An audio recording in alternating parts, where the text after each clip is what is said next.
வணக்கம். எனது இனிய சுதந்திர தின நல்வாழ்த்துக்களை தெரிவித்துக் கொள்கிறேன். ஸோ நம்ம இன்றைக்கி ஃப்ரீடம் பற்றி பேசின்னு இருக்கோம். இன்றைக்கி ஃப்ரீடம் கொண்டாடின்னு இருக்கோம்.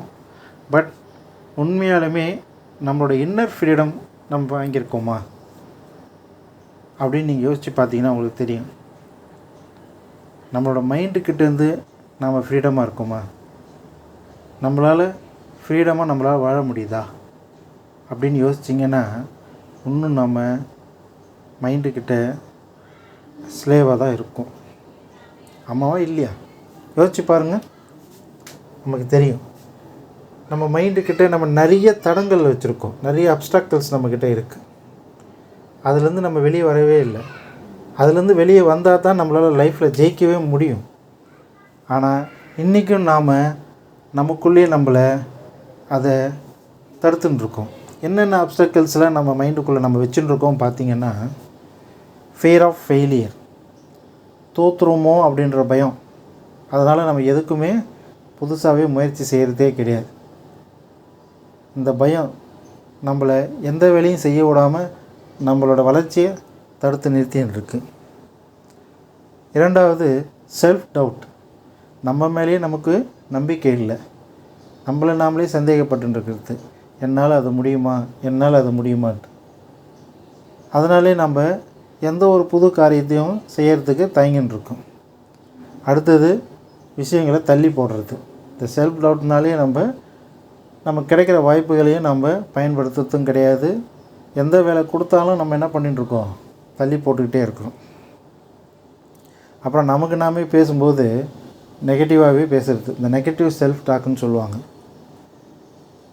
ஸோ இந்த நெகட்டிவ் செல்ஃப் டாக் உங்கள்கிட்ட கொடுக்கும்போதே உங்களுக்கு செல்ஃப் டவுட்டும் வந்துடுது. நீங்கள் அந்த விஷயத்தை தள்ளியும் போட்டுருக்கீங்க. அது நமக்கு மிகப்பெரிய ஒரு இடைஞ்சலாகவும் தடங்களாகவும் இருக்குது. அப்புறம் பர்ஃபெக்டாக இருக்கணும்னு நினைக்கிறது. இந்த உலகத்தில் யாருமே பர்ஃபெக்ட் கிடையாது அப்படின்ற உண்மையை நம்ம ஏற்றுக்க மறுக்கிறது.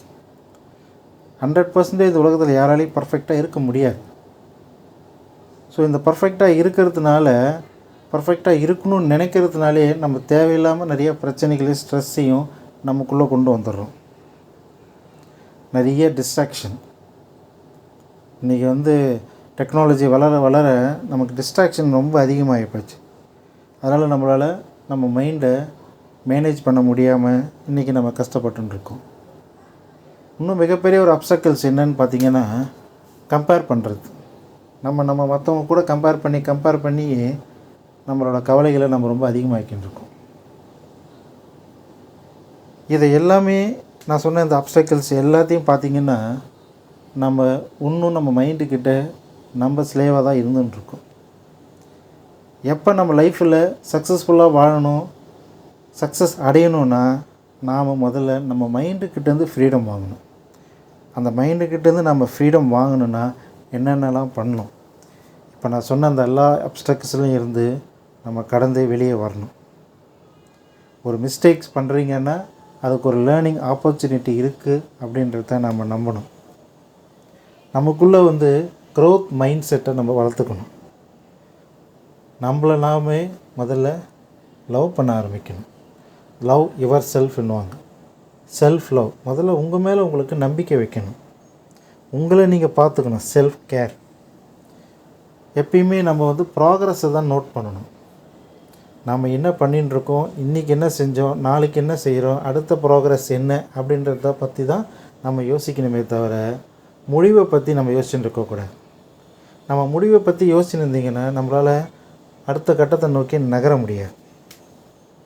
ஸோ நம்மளோட எண்ணங்கள், நம்மளோட ஃபோக்கஸ் எல்லாமே நம்மளோட பர்சனல் க்ரோத்லேயும் ப்ராக்ரஸ்லேயும் நம்மளோட கோல்லையும் இருக்கணும். நம்மளோட ஸ்ட்ரென்த்து என்ன, நம்மளோட வீக்னஸ் என்ன, நம்மளோட ஸ்கில் என்ன அப்படின்றத கண்டுபிடிச்சி அதில் நம்ம கான்சன்ட்ரேட் பண்ணி அதில் ஃபோக்கஸ் பண்ணணும். அதில் நீங்கள் அடையிற சின்ன சின்ன சின்ன அக்கம்ப்ளிஷ்மெண்ட் பண்ணது, சின்ன சின்ன ஜெயிச்சது எல்லாமே கொண்டாடணும். இப்படி நீங்கள் கொண்டாடும்போது உங்களுக்குள்ள செல்ஃப் கான்ஃபிடென்ஸ் ரொம்ப அதிகமாகும். நீங்கள் ஒரு மிகப்பெரிய கோல் வச்சுருக்கீங்கன்னா அந்த கோலை சின்ன சின்னதாக ஆக்கி அதை டெய்லி கோல்ஸ் மாரி கொண்டு வந்து அதை மேனேஜபிள் கோல்ஸ்னுவாங்க, சமாளிக்கக்கூடிய கோல்ஸ். அந்த மாதிரி மாற்றி அதை நீங்கள் அச்சீவ் பண்ண ஆரம்பிக்கணும். இதை அச்சீவ் பண்ண உங்களோட பெரிய கோல் உங்களால் ஈஸியாக அச்சீவ் பண்ண முடியும். நாம் நம்ம சுற்றி இருக்கிற நபர்களை பார்த்து செலக்ட் பண்ணணும். ஏன்னா இப்போ பொதுவாக ஒரு ஆராய்ச்சி சொல்லுவாங்க, என்னன்னு கேட்டிங்கன்னா, மற்றவங்களோட உங்களை சுற்றி யார் இருக்கிறாங்களோ அவங்களோட குணாதிசயங்கள் தான் உங்களை பிரதிபலிக்கும் அப்படின்னு சொல்கிறாங்க. ஸோ சராசரியாக பார்த்திங்கன்னா, நம்ம யார் கூட ரொம்ப அதிகமாக க்ளோஸாக இருக்கிறோம் அப்படின்றத பார்த்து தான் நம்மளோட குணாதிசயங்கள் அமையுது. பொதுவாக நீங்கள் ஒரு 5-6 பேர் தான் நம்ம ரொம்ப க்ளோஸாக இருப்போம்.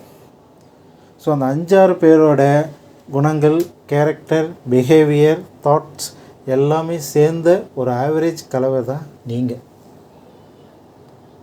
ஸோ நீங்கள் லைஃப்பில் ஒரு சக்ஸஸ்ஃபுல்லாக இருக்கணும் அப்படின்னு நீங்கள் விரும்புனீங்கன்னா, நீங்கள் பழகிற அந்த 5-6 நபர்கள், நீங்கள் க்ளோஸாக பழகிற அவங்கக்கிட்ட சக்ஸஸ்ஃபுல் பர்சனாக பார்த்து அவங்கக்கிட்ட நீங்கள் பழகணும். உங்களை சுற்றி எல்லாருமே சக்ஸஸ்ஃபுல் பர்சனாக இருந்தாங்கன்னா நீங்களும் சக்ஸஸ்ஃபுல்லாக ஆவீங்க.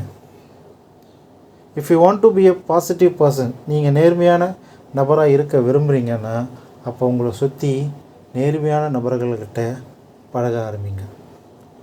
அவங்கக்கிட்ட நீங்கள் க்ளோஸாக இருக்கும்போது ஆட்டோமேட்டிக்காக நீங்களும் நேர்மையாக இருப்பீங்க. ஸோ இந்த சுதந்திர தினத்தை அன்றைக்கி நாம் எப்படி நம்ம மைண்டுக்கிட்டேருந்து ஃப்ரீடம் வாங்கணும் அப்படின்றத பற்றி திங்க் பண்ணிட்டுருக்கோம், சிந்தனை செஞ்சுட்டுருக்கோம்.